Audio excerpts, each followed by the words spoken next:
Hey everybody, welcome back. I'm doing this video as a request by my friend Eric and for his son Will. How you guys doing? How you doing, Will? How you doing, Dad? Eric and I are very good friends from 6th grade onward. We've grown up together, seen a lot through the years in the NBA, and I'm not sure, Will, how much you know about the old NBA days. I'm sure your dad will show you plenty of games in the near future, and maybe you've already seen some old games already and seen what it used to be like as far as the defensive rules changing. So we'll just dive right in here. Um, so the gist of this video is that, starting back in 2001, for whatever reason, they changed a lot of the defense rules. Now, Bill Laimbeer, the former Piston center, back in the day, one of the former bad boys, he said he thinks the reason that they changed it is because now it is true.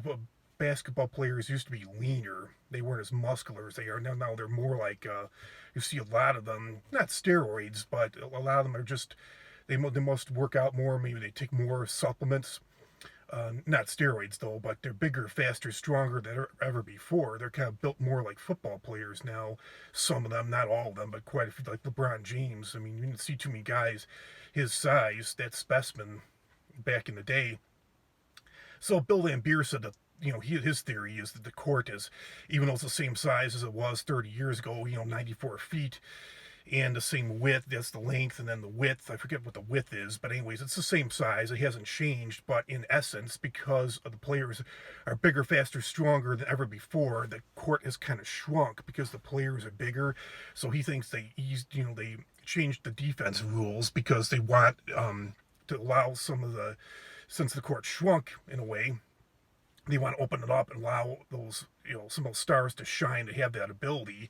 And I get it, but, a lot of people from, my age and Eric's age, we kind of look at it and say, well, it's not the same game as it used to be. It's still a physical man's game. And a lot of, people, including myself and Eric, we want to go, the guys to go out there and, we want to see some physical play, some physicality at times. That's the way it always used to be. And that's not the way it's been the last 20 years. I wish it would go back to that.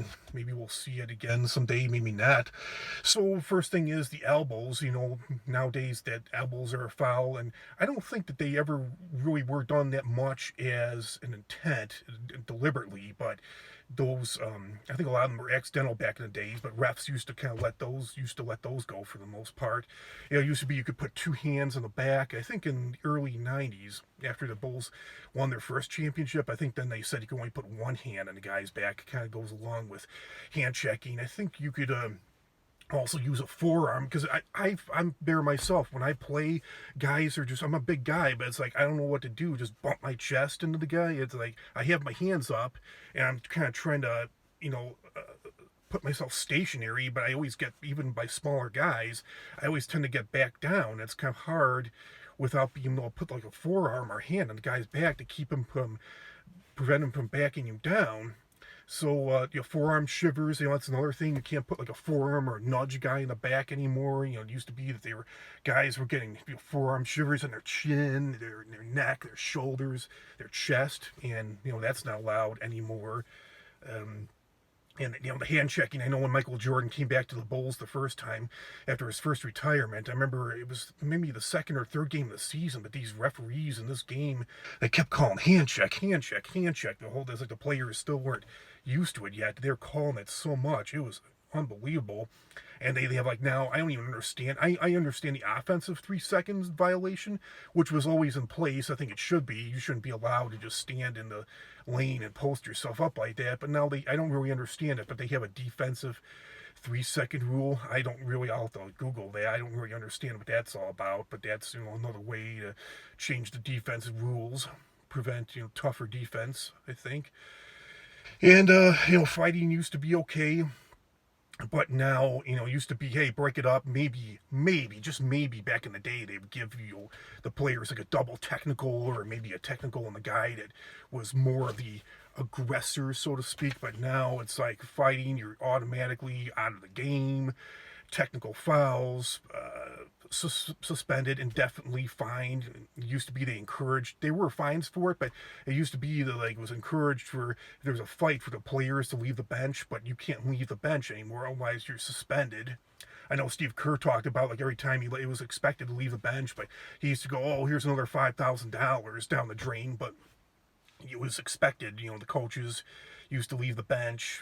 That's all it was like a fine back in the day. But now it's like if you leave the bench during a fight or an altercation, something like that. Now it's like you're suspended, I think, indefinitely. So that's kind of a bunch of BS.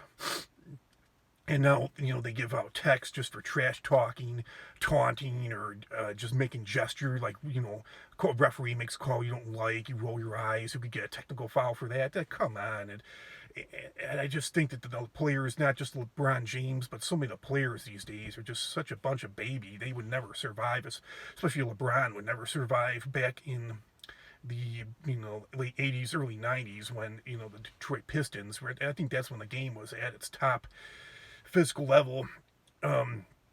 True, the Bulls did put the bad boys out, the Detroit Pistons in 91, but then the New York Knicks, the Bulls met up with them in 92 the next year in the second round, and then all of a sudden, because the Knicks actually knocked out the Pistons in the first round in 92, and the Bulls are waiting for them, and then all of a sudden, because the Knicks were playing against the Pistons, all of a sudden the Knicks felt comfortable using that physical play, and they did that for quite a year. They were a thorn in the Bulls' side. They had a big rival for quite a few years back in the 90s.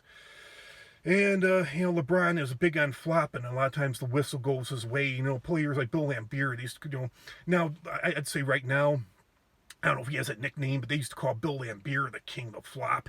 He used to do that a lot, but the referees knew that he was just being a crybaby, that he was just faking it, that he wasn't actually getting an offensive foul. And I think that's the thing with LeBron James, too. The guy's huge. He's like 6'8", 260, 280 pounds, and he flops like crazy against much smaller guys, and the whistle goes his way. I just think it's so ridiculous. It's so insane. Back when LeBron James was with the Miami Heat, this guy, Kurt Heinrich, he used to play for the Bulls. I'm not sure how many of you are familiar with him, but he was 6'2", 180 pounds, 6'2", 180. LeBron James had him by like 100 pounds outweighed, half a foot taller. And after the game, I think the Bulls did win this game, but LeBron James had the nerve. I'd be embarrassed to admit that I was getting, pushed around by a guy that much smaller than me, but he was complaining that Kurt Heinrich was playing him a little too rough, a little too tough. It's like, come on, you're such a crybaby. So, yeah, that's all I have to say about that. I don't really like today's NBA. I think it's more exciting to watch college basketball than the NBA today. But hey, it is what it is. And really, what can you do? I guess all we can do is write a letter to the NBA commissioner and say, hey, bring the old NBA back. But doubt that'll happen. But yeah, who knows? You never know. People could get bored of it. They could lose fans, lose revenue, and yeah, there is a chance that they may bring the old NBA back. We'll see. But yeah, that's all I have to say about that. Hope you enjoyed the video, everybody, especially Eric and Will, and see you all real soon with another great video. Have a great weekend, everybody. Talk to you all later. Bye.